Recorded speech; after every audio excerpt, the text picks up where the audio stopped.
Chairman James Comer issuing a subpoena to Attorney General Pam Bondi and Deputy Attorney General Todd Blanche. The committee demanding answers about the Justice Department's handling of the Jeffrey Epstein investigation and compliance with the Epstein Files Transparency Act. Bondi and Blanche are set for a private briefing with the committee tomorrow.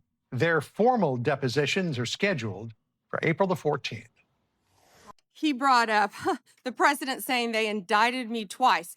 They sure did. They tried to impeach him twice. And you, Mr. Nadler, were one of the leads on the impeachment. I was on the other side. I lived that with you. During impeachment, you said the president conspired, sought foreign interference in the 2016 election.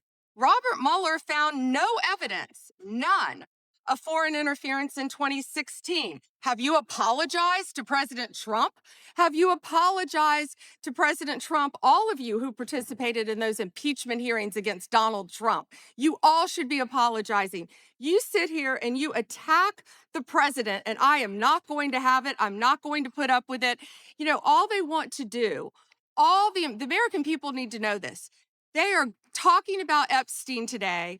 This has been around since the Obama administration. This administration released over 3 million pages of documents, over 3 million. And Donald Trump signed that law to release all of those documents. He is the most transparent president in the nation's history. And none of them asked Merrick Garland over the last 4 years one word about Jeffrey Epstein. How ironic is that? You know why? Because Donald Trump, the Dow right now is over, the Dow is over $50,000. I don't know why you're laughing. You're a great stock trader, as I hear, Raskin. The Dow is over 50,000 right now. The S&P at almost 7,000. And the NASDAQ smashing records. Americans' 401ks and retirement savings are booming. That's what we should be talking about. We should be talking about making Americans safe. We should be talking about, what does a Dow have to do with anything? That's what they just asked. Are you kidding? Mr. Jordan, Mr. Jordan. Committee will be in order. Mr. Jordan, am I going to get an extra 45 seconds added to my time? Committee will be in order. The time belongs to the gentleman from Texas. Ms. Bondi, the Attorney General can respond. Thank you.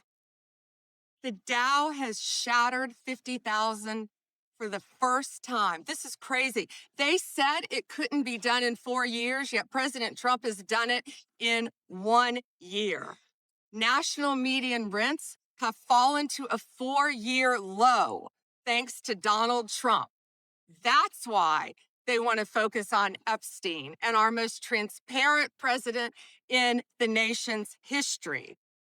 The murder rate, as I said, has plummeted to a 125-year low thanks to Donald Trump. For an unprecedented 9 straight months, there were 0 illegal border crossings at the southern border. That's what we should be focused on. All the great work that this president has done and will continue to do to keep America safe. The House oversight fight over the Epstein files has now entered a new phase.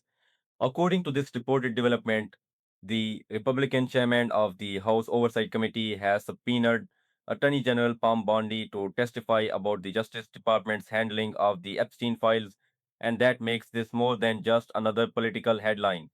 It turns this into a direct institutional confrontation between Congress and the Department of Justice. What stands out here is the seriousness of the move. A subpoena is not a casual request. It means the committee is no longer waiting for voluntary cooperation. It is formally demanding answers.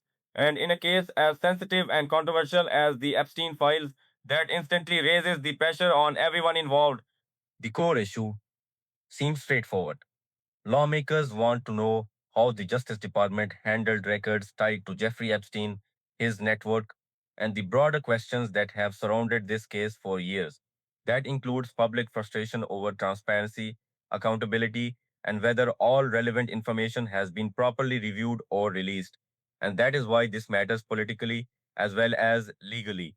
The Epstein case has never been just another criminal case in the public mind. For years, it has carried deeper suspicion because of the powerful names, the unanswered questions, and the widespread feeling that the full truth has never been completely brought into the open. So, when Congress issues a subpoena over these files, people do not see it as routine oversight. They see it as a test of whether real accountability is possible, a test of whether the Justice Department is being fully transparent, and a test of whether powerful institutions are willing to answer difficult questions in public. For Pam Bondi, this creates a very difficult position. If she appears and answers directly, every word will be scrutinized. If there are gaps, evasions, or contradictions, that will only intensify the controversy. But if there is resistance or delay, that could deepen the perception that this issue is being managed politically instead of handled with complete openness. And that may be the biggest reason this story is gaining attention. Because once a subpoena is involved, the story shifts. It is no longer only about old files or past events. It becomes about what the government is doing right now, in real time, when asked to account for its actions. That is where congressional oversight becomes powerful. It forces uncomfortable questions into the open. It creates a public record. And in a case like this, where trust is already fragile, that process matters almost as much as the answers themselves. At the same time, this is also likely to become a larger political battle. Supporters of the subpoena will say this is exactly what oversight is supposed to look like. Congress demanding transparency from the executive branch. Critics, on the other hand, may argue that the issue is being pulled into a partisan arena. So, beyond the legal details, there is also a fight over how this moment will be interpreted. Is this a genuine push for truth, or is it another chapter in a wider political war? That question will shape how people see the hearing before it even begins. But for now, the main takeaway is clear. A subpoena has been issued. The pressure is rising, and the Epstein files once again are at the center of a major confrontation over transparency, accountability, and public trust.